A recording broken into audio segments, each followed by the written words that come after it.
ഇന്ത്യക്ക് സ്വാതന്ത്ര്യം ലഭിക്കുന്നതിന് മുൻപേ സായുധ പോരാട്ടത്തിലൂടെ സ്വാതന്ത്ര്യം പ്രഖ്യാപിച്ച ഒരു നാട് നമ്മുടെ കേരളത്തിലുണ്ടായിരുന്നു. ഗറില്ല പോരാട്ടത്തിലൂടെ ബ്രിട്ടീഷുകാരോടും സർ CP-യുടെ പട്ടാളത്തോടും പടവെട്ടി സ്വയംഭരണം പ്രഖ്യാപിച്ച ഒരു കർഷക ഗ്രാമം. രക്തരൂക്ഷിതമായ ആ പോരാട്ടം നയിച്ചത് നക്സലൈറ്റുകളോ കമ്മ്യൂണിസ്റ്റുകളോ ഒന്നുമായിരുന്നില്ല. കയ്യിൽ ഇരട്ടക്കുഴൽ തോക്കും തലയിൽ ഗാന്ധിത്തൊപ്പിയുമായി പട്ടാളത്തെ നേരിട്ടത് കോൺഗ്രസ്സുകാരായിരുന്നു. ആ നാടിൻ്റെ അധികാരം തിരിച്ചുപിടിക്കാൻ തിരുവിതാംകൂറിൻ്റെ ഉരുക്കുമനുഷ്യനായിരുന്ന സാക്ഷാൽ സർ CP-ക്ക് ഒരു വലിയ യുദ്ധം തന്നെ നടത്തേണ്ടി വന്നു. ഇന്ത്യയുടെ സ്വാതന്ത്ര്യ സമര ചരിത്രത്തിൽ കാര്യമായി എവിടെയും അടയാളപ്പെടുത്താതെ പോയ ആ പോരാട്ടത്തിൻ്റെ പേര് കടയ്ക്കൽ കലാപം എന്നാണ്. ഇന്ത്യൻ സ്വാതന്ത്ര്യ സമര ചരിത്രത്തിലെ അത്യുജ്വലമായ ഏടായിരുന്നിട്ടും ആ നാട്ടിലെ പഴയ തലമുറയുടെ മനസ്സിലെ ഓർമ്മകളായി മാത്രം അവശേഷിക്കാനായിരുന്നു ആ ചരിത്ര മുന്നേറ്റത്തിൻ്റെ വിധി. വർഷം 1938. തിരുവിതാംകൂർ നാട്ടുരാജ്യത്തെ കൊട്ടാരക്കര താലൂക്കിലെ ഗ്രാമമായിരുന്നു കടയ്ക്കൽ. പോലീസ് ഔട്ട് പോസ്റ്റും സ്കൂളും ആശുപത്രിയും വില്ലേജ് ഓഫീസും വനം റേഞ്ച് ഓഫീസുമെല്ലാമായി ഒരു ഇടത്തരം പട്ടണം. കാർഷിക വൃത്തിയായിരുന്നു ജനങ്ങളുടെ പ്രധാനപ്പെട്ട ഉപജീവന മാർഗം. അവിടുത്തെ എല്ലാ വിഭാഗം ജനങ്ങളുടെയും ആശ്രയമായിരുന്നു കടയ്ക്കൽ ചന്ത. പോലീസ് ഔട്ട് പോസ്റ്റിനോട് ചേർന്നാണ് ചന്തയുണ്ടായിരുന്നത്. തിങ്കളും വ്യാഴവും പ്രവർത്തിക്കുന്ന ചന്തയിൽ കാർഷിക വിളകളായിരുന്നു മുഖ്യ വിൽപ്പന വസ്തു.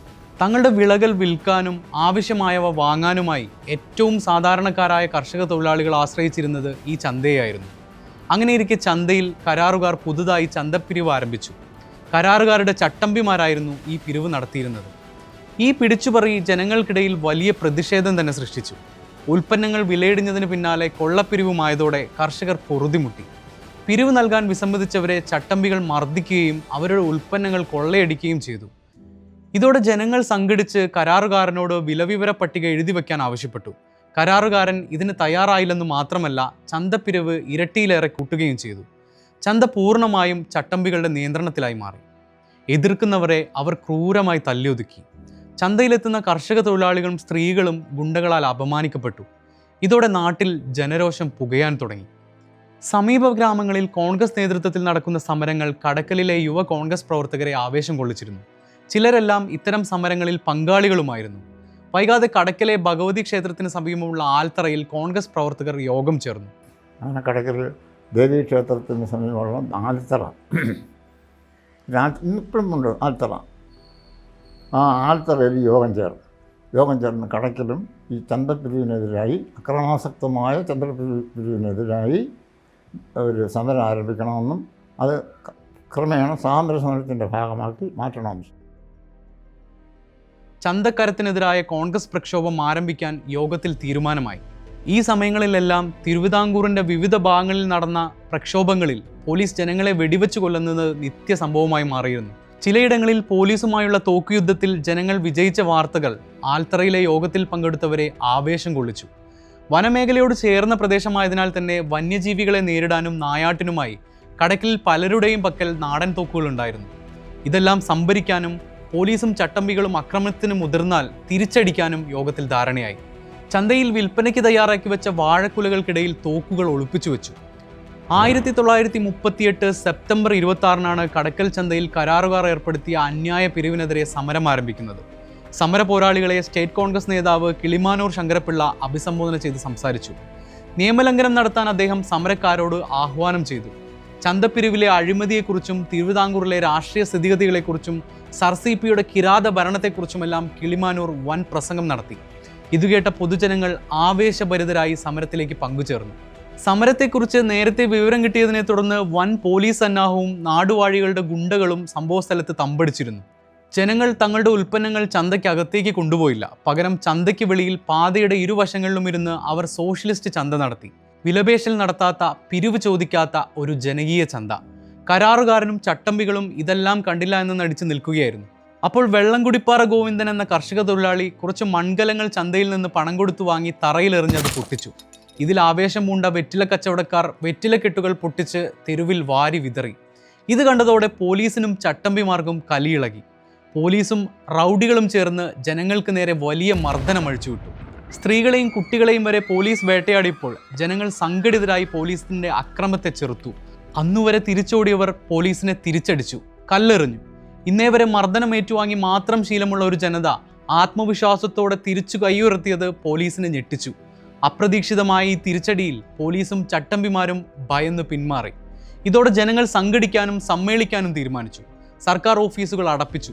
പോലീസ് ഔട്ട് പോസ്റ്റ് ആക്രമിക്കാനുള്ള ശ്രമം നേതാക്കൾ ഇടപെട്ട് തടഞ്ഞു. ആൽത്തറയിൽ വീണ്ടും യോഗം ചേർന്ന് ഭാവി പരിപാടികൾ തീരുമാനിച്ച് വൈകിട്ടോടെ സമരക്കാർ പിരിഞ്ഞുപോയി. അടുത്ത ചന്ത ദിവസമായ സെപ്റ്റംബർ 29-ന് കടക്കൽ ദേവീക്ഷേത്ര മൈതാനത്ത് സ്റ്റേറ്റ് കോൺഗ്രസിന്റെ വലിയ യോഗം ചേരാനായിരുന്നു സമരക്കാരുടെ നീക്കം. ഇതിനിടെ പോലീസ് ഇൻചാർജ് കേശവ് പിള്ള കടക്കലിൽ നടക്കുന്ന സംഭവങ്ങൾ കൊട്ടാരക്കര സ്റ്റേഷനിൽ അറിയിക്കുന്നുണ്ടായിരുന്നു. വിവരം ലഭിച്ചതിനെ തുടർന്ന് കൊട്ടാരക്കര തഹസിൽദാർ ആർ പത്മനാഭ അയ്യർ, ഇൻസ്പെക്ടർ മാധവൻ പിള്ള എന്നിവരുടെ നേതൃത്വത്തിൽ സുസജ്ജമായ 2 പ്ലാറ്റൂൺ പട്ടാളം അർദ്ധരാത്രി തന്നെ കടക്കലിലെത്തി. വെടിവെപ്പ് ഉത്തരവ് നൽകാനാണ് തഹസിൽദാർ തന്നെ നേരിട്ടെത്തിയത്. ജനങ്ങളോ വിപ്ലവകാരികളോ ഇക്കാര്യം അറിഞ്ഞിരുന്നില്ല. പോലീസുകാർ പേടിച്ചോടിയെന്നും ഇനി ചന്തക്കരം കൊടുക്കേണ്ടതില്ലെന്നുമെല്ലാമുള്ള വാർത്തകൾ പ്രചരിച്ചതിനാൽ ആവേശഭരിതരായാണ് ജനങ്ങൾ ചന്തയിലേക്ക് എത്തിയത്. അന്നൊരു വലിയ ആൾക്കൂട്ടമായി മാറാൻ ഏറെ നേരം വേണ്ടിയിരുന്നില്ല. എത്രയും വേഗം ചന്ത പിരിഞ്ഞ് ക്ഷേത്ര മൈതാനിയിലെ യോഗത്തിന് പങ്കെടുക്കാനുള്ള ആവേശത്തിലായിരുന്നു ജനങ്ങൾ. 10 മണിയോടെ പടിഞ്ഞാറ് നിന്നും ഒരു പോലീസ് ബസ് ചീറിപ്പാഞ്ഞു വന്നു. ബസ്സിൽ നിന്നും തോക്കും ലാത്തിയുമായി ഇറങ്ങിയ പോലീസുകാർ ജനങ്ങളെ വളഞ്ഞ് മൃഗീയമായി മർദ്ദിച്ചു. സാധനങ്ങൾ തല്ലി തകർക്കുകയും വിലപിടിപ്പുള്ളവ മോഷ്ടിക്കുകയും ചെയ്തു. പലർക്കും വലിയ പരുക്കേറ്റു. പലരും മൃതപ്രായരായി. അങ്ങാടിയിൽ പോലീസ് സംഹാര താണ്ഡവമാടി. ഈ സമയത്ത് ചിതറയിൽ നിന്ന് മറ്റൊരു വിഭാഗം സമരക്കാർ ജാഥയായി കടക്കൽ ക്ഷേത്ര മൈതാനിയിലേക്ക് പുറപ്പെട്ടിരുന്നു. 1500-ലേറെ പേർ അണിനിരന്ന ജാഥയുടെ ക്യാപ്റ്റൻ ബീഡി വേലു എന്ന ബീഡി തൊഴിലാളി നേതാവായിരുന്നു.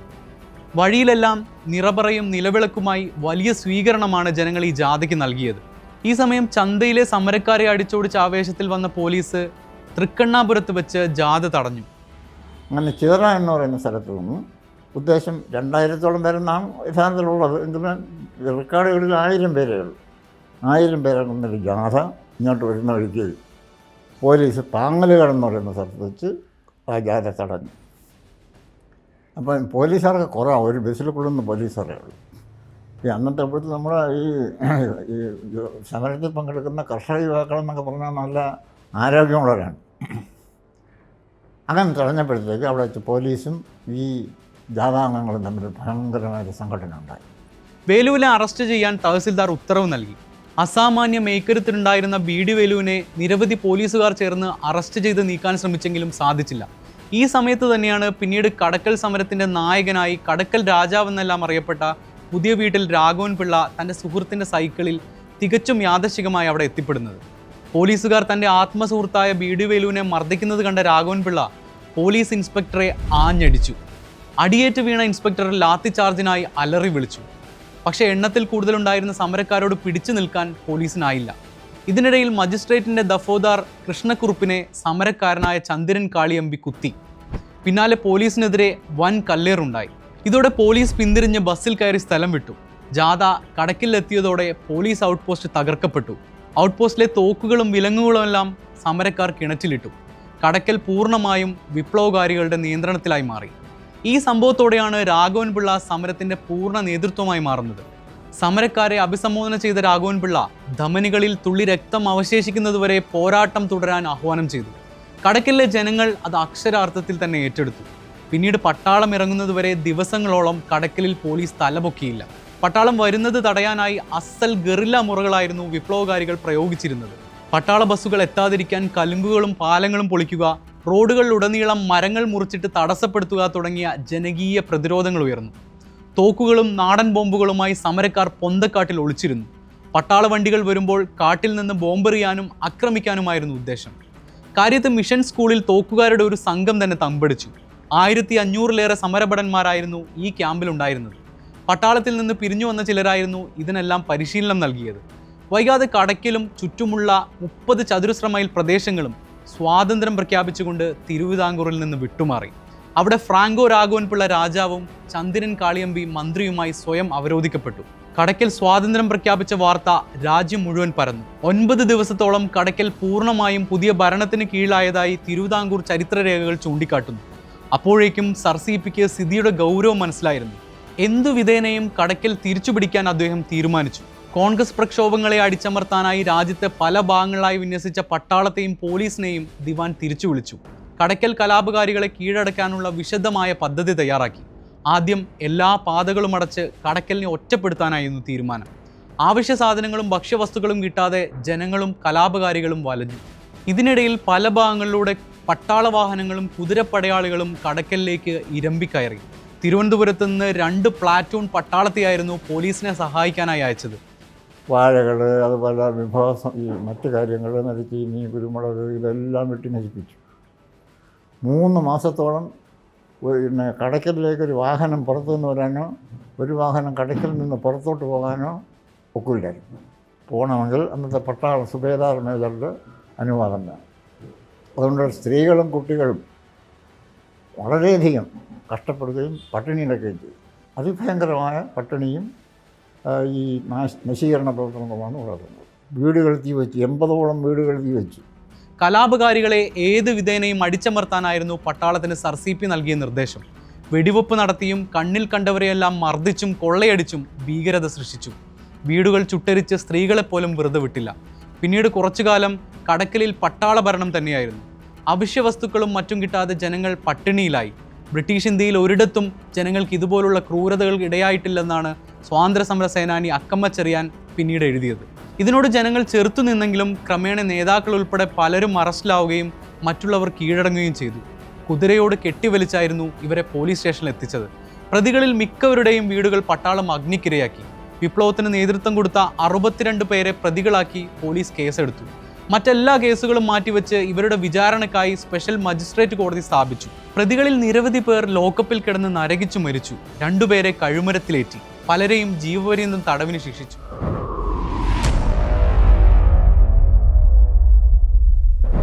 കടയ്ക്കൽ സമരനായകൻ പുതിയ വീട്ടിൽ രാഘവൻ പിള്ളയ്ക്ക് SRCPയും പത്രങ്ങളും കൽപ്പിച്ച് നൽകിയ പേരായിരുന്നു ഫ്രാങ്കോ. സ്പെയിനിൽ ആഭ്യന്തര യുദ്ധത്തിലൂടെ അധികാരം പിടിച്ച ഏകാധിപതി ഫ്രാൻസിസ്കോ ഫ്രാങ്കോയിൽ നിന്നായിരുന്നു SRCP ആ പേര് കടമെടുത്തത്. ഫാഷിസ്റ്റ് ആയിരുന്ന ഫ്രാങ്കോയുമായി താരതമ്യം ചെയ്ത് കടയ്ക്കൽ കലാപത്തിനുള്ള ജനപിന്തുണ ഇല്ലാതാക്കുകയും കോൺഗ്രസ് ദേശീയ നേതൃത്വത്തെ തെറ്റിദ്ധരിപ്പിക്കലുമായിരുന്നു SRCPയുടെ ലക്ഷ്യം. എന്നാൽ സ്പെയിനിലെ വെറുക്കപ്പെട്ടവനായിരുന്നു ഫ്രാങ്കോ എങ്കിൽ കടയ്ക്കലിലെ ജനങ്ങളുടെ വീരനായകനായിരുന്നു ഫ്രാങ്കോ. പട്ടാളം തിരിച്ചെത്തിയോടെ ഒളിവിൽ പോയ രാഘവൻ പിള്ളയുടെ തലയ്ക്ക് സർക്കാർ 1000 രൂപ ഇനാം പ്രഖ്യാപിച്ചു. 1 വർഷത്തോളം ഒളിവിൽ കഴിഞ്ഞ ഫ്രാങ്കോയെ തൊടാൻ പോലും പോലീസിനായില്ല. പലതവണ പോലീസിന്റെ മുമ്പിൽപ്പെട്ട അദ്ദേഹം കടാര വീശിയും മറ്റും രക്ഷപ്പെട്ടു. പോലീസിന് ഫ്രാങ്കോയെ ഭയമായിരുന്നു. അവസാനം ഇൻസ്പെക്ടർ രാമൻ നായർ ഒരു ദൂതൻ മുഖേന രാഘവൻ പിള്ളയുമായി സന്ധി സംഭാഷണം നടത്തി. അദ്ദേഹം പിടികൊടുക്കാൻ തയ്യാറായി. പോലീസിന് പിടികൊടുത്ത പിള്ളയെ ജീവപര്യന്തം തടവിന് ശിക്ഷിക്കുകയും സ്വത്തുക്കൾ കണ്ടുകെട്ടുകയും ചെയ്തു. 5 വർഷത്തെ ജയിൽവാസത്തിന് ശേഷം ജയിൽ മോചിതനായ അദ്ദേഹം കടയ്ക്കലിനടുത്ത് മുള്ളിക്കാടാണ് പിന്നീട് ജീവിച്ചത്. അപ്പോഴേക്കും സ്വന്തം സ്വത്തുക്കളും കുടുംബവുമെല്ലാം ഫ്രാങ്കോയ്ക്ക് നഷ്ടമായിരുന്നു. 1973 രാജ്യം താമ്രപത്രം നൽകിയെങ്കിലും ഫ്രാങ്കോ അത് നിരസിച്ചു. 1990 നവംബർ 13 അദ്ദേഹം മരണപ്പെട്ടു. സ്വാതന്ത്ര്യസമര ചരിത്രത്തിലെ ഏറ്റവും ആവേശോജ്വലമായ പോരാട്ടം നയിച്ച കടയ്ക്കൽ രാജാവിൻ്റെ പേരിൽ ഒരു സ്മാരകം പോലും ഇന്ന് നിലവിലില്ല. കടയ്ക്കൽ സമരം കത്തി നിൽക്കുന്ന കാലത്ത് ആ നാട്ടിലെ എല്ലാ വീടുകളിലും ഒരാൾക്കുള്ള ഭക്ഷണം അധികം വിളമ്പി വയ്ക്കുമായിരുന്നു. അത് ഒളിവിലായിരുന്ന തങ്ങളുടെ ധീര നേതാവ് ഫ്രാങ്കോ രാഘവൻ പിള്ളയ്ക്കായിരുന്നു. അദ്ദേഹം ഏത് സമയത്ത് ഏത് വീട്ടിൽ കയറി വന്നാലും അദ്ദേഹത്തിനുള്ള ഭക്ഷണം കൊടുക്കണമെന്നത് അന്നാട്ടുകാരുടെ തീരുമാനമായിരുന്നു. കടയ്ക്കൽ കലാപത്തിലെ മറ്റൊരു ധീരനായകനായിരുന്നു BD വേലു. അടിസ്ഥാന വിദ്യാഭ്യാസം മാത്രമുണ്ടായിരുന്ന ഒരു ബീഡി തുറപ്പ് തൊഴിലാളി. ധീരനും ഉഷിരനുമായ വേലുവിൻ്റെ സാന്നിധ്യം തന്നെ കടയ്ക്കലിലെ കലാപകാരികൾക്ക് ആവേശമായിരുന്നു. പിടികൊടുക്കാതെ ഒളിവിൽ കഴിഞ്ഞ BD വേലുവിനെ പട്ടാളം വീട് വളഞ്ഞാണ് കീഴ്പ്പെടുത്തിയത്. വേലുവിൻ്റെ തല തോക്കിൻ്റെ പാത്തി കൊണ്ട് പട്ടാളക്കാർ അടിച്ചു പൊട്ടിച്ചു. ക്രൂരമായ മർദ്ദനത്തിന് ശേഷം ബയണറ്റ് കൊണ്ട് കുത്തി കാലുകൾ തകർത്തു. കൈകൾ ഒടിഞ്ഞു തൂങ്ങി. അസ്ഥികൾ ഒടിഞ്ഞ് പുറത്തേക്ക് വന്നിട്ടും വേലു ഒന്ന് നിലവിളിച്ചു പോലുമില്ലെന്നാണ് ദൃക്സാക്ഷികൾ പറഞ്ഞതെന്ന് ചരിത്രം രേഖപ്പെടുത്തുന്നു. കുതിരക്കാലിൽ കെട്ടിവലിച്ച് സ്റ്റേഷനിലെത്തിച്ച വേലുവിൻ്റെ അറസ്റ്റ് പോലീസ് രേഖപ്പെടുത്തിയില്ല.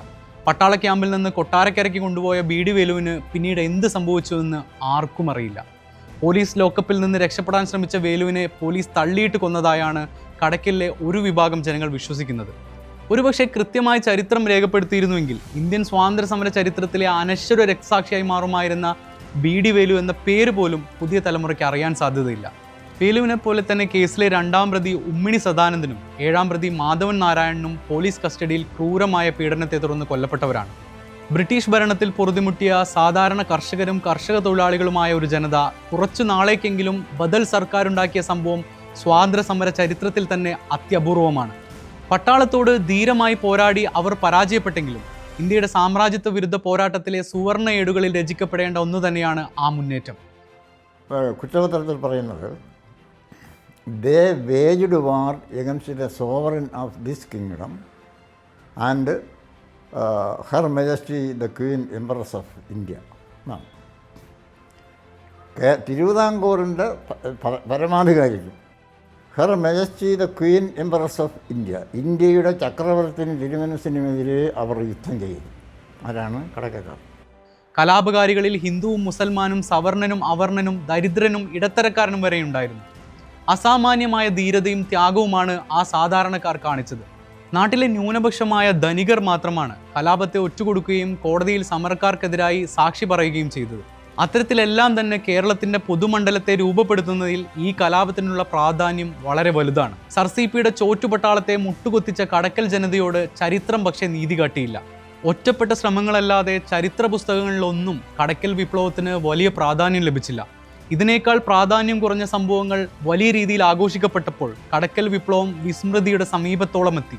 ഫ്രാങ്കോ രാഘവൻപിള്ള ഉൾപ്പെടെയുള്ള സമരസേനാനികളുടെ അവസാന കാലം ദുരിതം നിറഞ്ഞതായിരുന്നു. അക്രമം നടന്ന സംഭവമായതിനാൽ കോൺഗ്രസും കടക്കൽ സമരത്തെ പിന്നീട് ചേർത്തു പിടിച്ചില്ല. സ്വാതന്ത്ര്യ സമരത്തിൻ്റെ മുഖമുദ്രയായിരുന്ന അഹിംസ പാലിക്കപ്പെട്ടില്ലെന്നായിരുന്നു ചിലരുടെ വാദം. കർഷകരുടെയും തൊഴിലാളികളുടെയും രക്തം വീണ കടക്കലിൻ്റെ മണ്ണ് പിന്നീട് കമ്മ്യൂണിസ്റ്റ് രാഷ്ട്രീയത്തിനോടൊപ്പം ചേർന്നു നിന്നു. കടക്കലിലെ പിൻതലമുറ ഈ വിപ്ലവ ചരിത്രം എഴുതി പുസ്തകമാക്കി. അക്കൂട്ടത്തിൽ അധ്യാപകനായിരുന്ന കടക്കൽ എൻ ഗോപിനാഥപിള്ള നടത്തിയ പരിശ്രമങ്ങൾ എടുത്തു പറയേണ്ടതാണ്. പിന്നീട് ചുവർ ചിത്രങ്ങൾ ഉൾക്കൊള്ളിച്ച വലിയ വിപ്ലവ സ്മാരകവും ലൈബ്രറിയും ആർട്ട് ഗാലറിയും ഉണ്ടാക്കി. പണ്ട് പ്രക്ഷോഭകാരികൾ തകർത്ത പോലീസ് സ്റ്റേഷൻ്റെ സ്ഥാനത്ത് പണിത മിനി സിവിൽ സ്റ്റേഷന് സർക്കാർ കടക്കൽ സ്മാരക മിനി സിവിൽ സ്റ്റേഷൻ എന്ന് പേര് നൽകി. പക്ഷേ അതിൽ മാത്രം ഒതുങ്ങേണ്ടതാണോ കടക്കൽ കലാപത്തിനുള്ള പ്രാധാന്യം? കടക്കൽ വിപ്ലവകാരികളുടെ ധീരസ്മരണകൾക്കൊപ്പം ആ ചോദ്യം ബാക്കിയാവുന്നു.